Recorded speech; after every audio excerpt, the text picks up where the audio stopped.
Hi guys, कैसे हैं आप लोग। आई होप सब लोग अच्छे होंगे। तो आज हम एक मोस्ट इम्पोर्टेंट क्वेश्चन की बात करने वाले हैं यहाँ, जो कि आपको दिख भी रहा होगा स्क्रीन के ऊपर। ये क्वेश्चन बहुत इंपॉर्टेंट है और ऐसा क्वेश्चन एनसीईआरटी में भी एक है, और इस टाइप के क्वेश्चंस पूछ लेते हैं अक्सर। बहुत मतलब पूछने के चांसेस बहुत ज़्यादा होते हैं। तो इस टाइप के कोई भी क्वेश्चन अगर आपको इस टाइप का मिलता है तो आपको वो अटेंड जरूर करना है, क्योंकि मैं आज तुमको समझा दूंगा ऐसे क्वेश्चन कैसे, मतलब कि किस तरीके से होते हैं।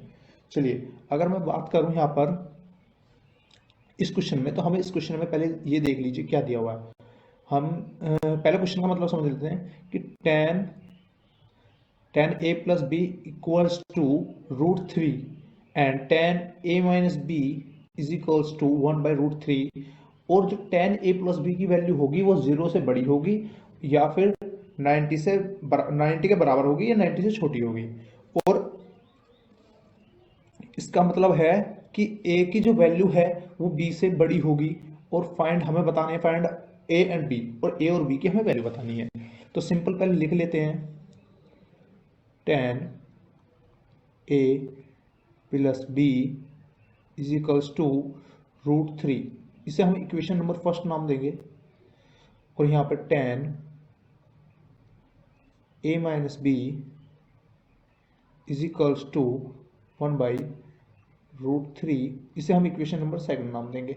अच्छा, अब यहाँ पे एक चीज देख लो भैया, हम इन सब को सोल्व जब करेंगे, पहले ये टेन अगर हट जाए तो हमारा काम बन सकता है। ठीक है, अगर ये टेन हट जाए तो हम इस टेन को कैसे हटाएंगे। अच्छा, मैं बताता हूँ कैसे हटाएंगे।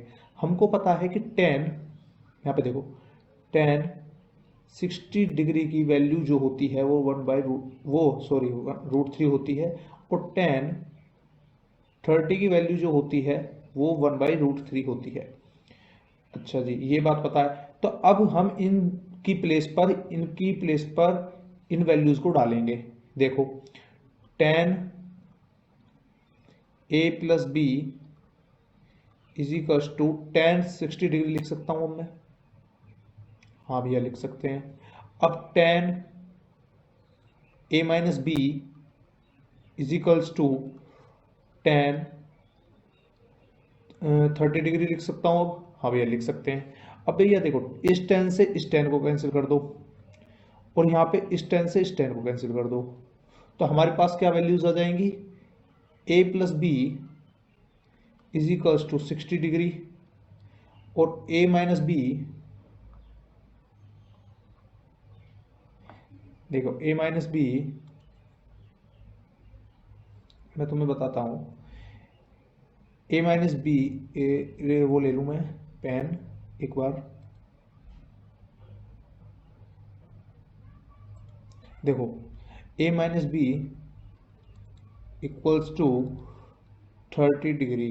अब देखो, इस इक्वेशन को हम बोलेंगे थर्ड, और इस इक्वेशन को नाम देंगे fourth. By elimination method, by elimination method,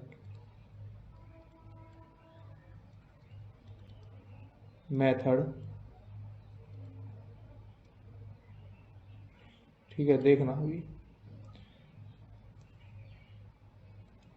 by elimination method,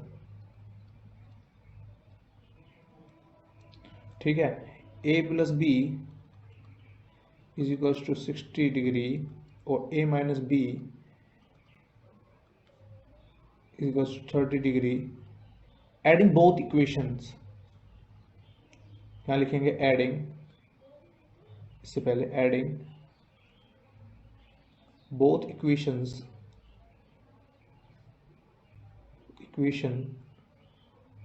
equations third and fourth. हम दोनों को ही ऐड कर देंगे, थर्ड और फोर्थ को, दोनों इक्वेशंस को ऐड कर देंगे। तो ऐड करने पे हमें क्या मिलेगा भैया, ये कैंसिल हो जाएगा। 2a इक्वल्स टू हमें मिलेगा 90 डिग्री, और a इक्वल्स टू हमें मिलेगा 45 डिग्री। ठीक है, अब चलिए, अब बात करते हैं बी की वैल्यू की। ठीक है, बी वैल्यू की अब हम बात करेंगे। तो देखो, अब putting the value of A in equation number first. देखिए नहीं, इक्वेशन नंबर थर्ड में रखेंगे। इक्वेशन नंबर थर्ड, देखिए इक्वेशन थर्ड में भी रख सकते हैं, इक्वेशन फोर्थ में भी रख सकते हैं। जिन्हें एलिमिनेशन मेथड आता है उन्हें पता होगी ये बात कि आप थर्ड में रखिए या फोर्थ में रखिए, वैल्यू एक ही आनी है। तो देखो इक्वेशन नंबर थर्ड क्या थी, a plus B is equals to 60 degree, और ए की वैल्यू क्या है 45 डिग्री, प्लस बी की निकालनी है 60। तो b इज इक्वल्स टू 45, यहाँ आ जाएगा 15 डिग्री। क्या वैल्यू आ गई भैया 15 डिग्री। हमें क्या मिली b की वैल्यू 15 डिग्री। अब देखो a की वैल्यू है 45 डिग्री और b की वैल्यू है 15 डिग्री। क्वेश्चन की बातों को सेटिस्फाई कर रही है। a की वैल्यू ग्रेटर है b की वैल्यू से, और a प्लस बी की वैल्यू 0 से बड़ी है और लेस है और इक्वल टू 90 डिग्री, मतलब लेस है पर उसने क्वेश्चन में बोला था उन्होंने 90 डिग्री, 90 डिग्री। और ये वैल्यू क्या है, ए प्लस बी की वैल्यू कितनी है 60 डिग्री। तो ये चीज़ तो देखो दोनों की दोनों चीज़ें सेटिस्फाई करती हुई हमारे क्वेश्चन में, जैसा कि हमारे क्वेश्चन में पूछा गया था। ठीक है, आप लोगों को समझ आ गया? I hope you understand. Sorry, ये यहाँ पर छोटी है ना, इससे वैल्यू यहाँ पर ये आएगा। ठीक है, तो आई होप यू अंडरस्टैंड।